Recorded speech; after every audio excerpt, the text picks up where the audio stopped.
Oh, I look terrible. What, darling? No, you look gorgeous. Thank you. Cheers. You're like 1,000. Huh?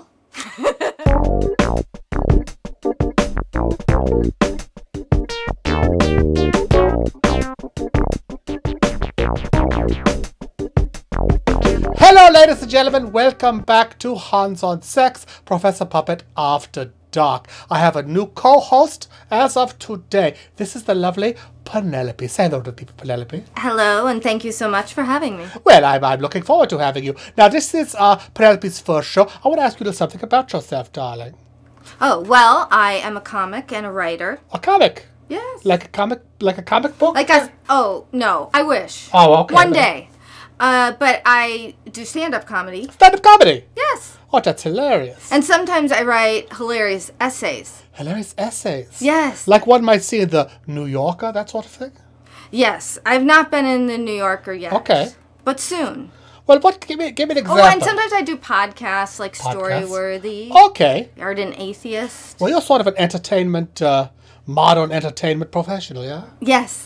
Well, yes. that sounds well, lovely. you are, I mean. Well, I do. I see you just selling me all sorts of stuff. Well, you know, I've done a lot of commercials. You can find me online selling all sorts of manner of things. I did a commercial one time, early on in my career, for a product. I can't believe this. It was called HymenShop.com. HymenShop.com. Look for it, people. HymenShop.com. What do you suppose they sold at HymenShop.com? Tiny scarves. Tiny scarf for your hymen to accessorize your ladies. Is that what it was? Well, I mean, they'd be tiny, right? They would be tiny. Yes. Well, I've never seen one up close. But listen, the hymen, as you well know, is this part of a lady's anatomy. Yes. That if you are a virgin, it is intact, and if you are not a virgin, it is broken, right? But, however, it could break anyway, though, right? It absolutely can break anyway. And in some rather backward, primitive cultures, where it's absolutely mandatory that a girl be a virgin when she's married, the way they test that is by seeing if she bleeds the first time they have sex. That's the breaking of the hymen, okay? Yeah. Now, what HymenShop.com sold was an artificial hymen.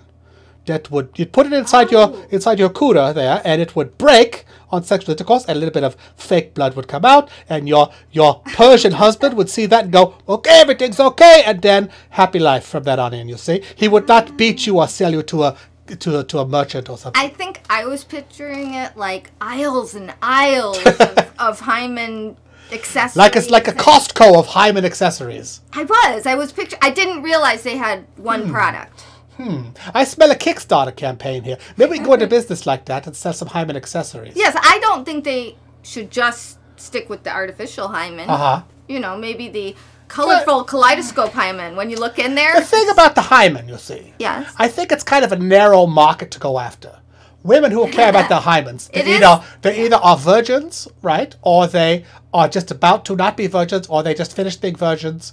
Anyway, it's a very narrow period in a girl's life when a hymen is her concern. You know? I also don't think in this country that men are educated enough to know that where the hymen is. Well, we are here to teach, you know. This is a program about education and information. Yes, I mean, there's other things they can't find that might be even good point. Let's talk equally about that. important. Right, the hymen, who cares? You know, who cares? By the time your sexual organs become, useful to you, it's long gone. And you can't see it anyway.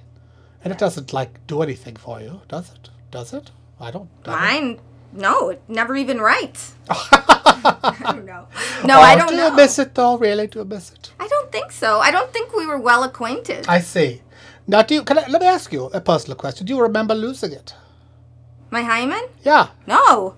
It just never made any kind of appearance at all. Never made any Right. impression. And I don't remember any drastic bloodshed and then a village cheering because... Well, the village cheers every time you walk down the lane, I would imagine. That's true. So you got used to that, so maybe you just missed it that day. Well, maybe. Okay. But, that's cool. But seriously, the HymenShop.com. Look for HymenShop.com, my ad by Professor Puppet. And it's one of my... Actually, you know what? I made the ad for the guy. I don't think he ever used it. You know? The site is... You can still buy one of these, though. The site is up. I don't think he liked my humorous approach to the topic, though. Oh, wow. That's too bad. I tell you what, I put a link or a thing you can click up there somewhere. Click that, and you can find the HymenShop.com ad. Oh, okay. You and I will watch it later, okay? Yeah, and then we'll click. And then we'll click on it. Okay. Okay, darling. All right, well, that's a pretty good episode there, I think. Don't you think? Well, what do you think, folks? Do you like Penelope? Should we have her back on the show again? Leave us a comment in the descriptions below there, and we will answer your questions in a coming show, okay? Be sure to leave lots of questions for the beautiful Penelope. You are very beautiful, darling. Thank you. This is your color. What is fuchsia? What is that color? Purple. Purple. Okay, purple, whatever. All right, say goodbye to the people. Goodbye. Hans on Sex is brought to you by... Just a moment, darling. Hans on Sex is... Hans on Sex is brought to you by AdamandEve.com. Please, use the keyword Hans at checkout and get 50% off. Stop it. 50% off 50% off almost any item, plus free shipping, plus a free mystery gift. Darling, hang on. And free bonus DVDs. Oh, I'm coming. Can you give me one? Okay. Order today.